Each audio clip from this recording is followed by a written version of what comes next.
Hey there, my single friends. This one's for you tonight. I am not coming to you fancy. I am coming to you straight out of a gym class. And I thought that there was no better time to shoot this video than when I am living it and being honest and vulnerable with you.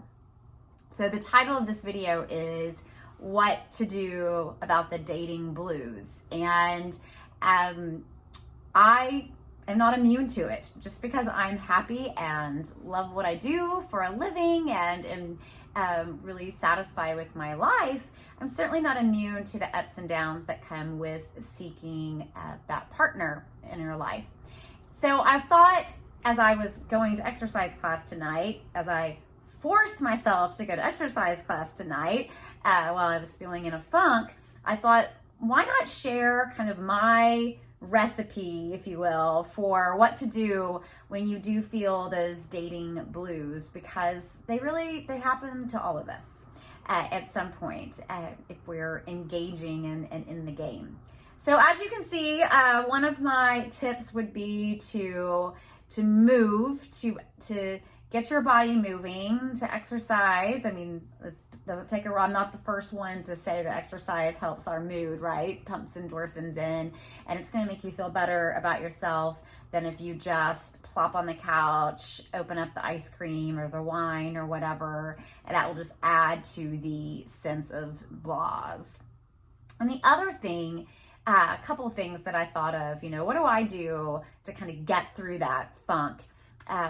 Move my body, try to go against the inertia of just falling on the couch and binge watching and binge eating. I also think that it's important that you put some energy, if you can, towards doing something that you feel really confident and good at. So if it is maybe doing something artistic, or for me, I love my work, so I don't see that as a negative. I do typically move toward my work.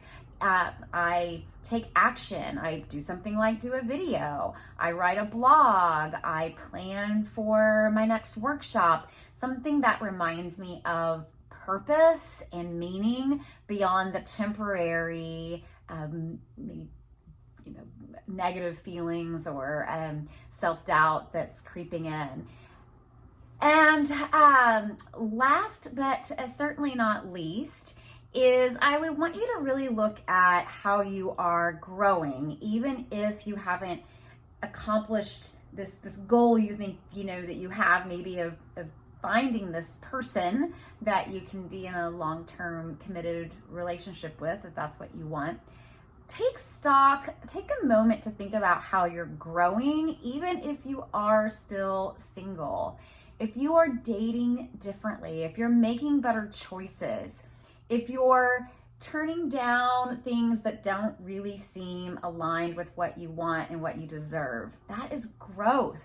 If you fight the tendency or the first knee-jerk reaction to lash out or to, beg for more attention or really teach that person a lesson, that's growth, right? If you can kind of really take the high road and be your best self in the process, that's growth. If you're showing up, if you're just being out there and being vulnerable, then you are doing a lot more than a lot of other people. Listen, dating is not for the faint of heart. And it's going to come with some disappointment, some frustration, but that doesn't mean there's anything wrong with you. So my sort of secret recipe is to, first of all, get out of my funky energy by, if I can, moving, doing something to get the endorphins flowing.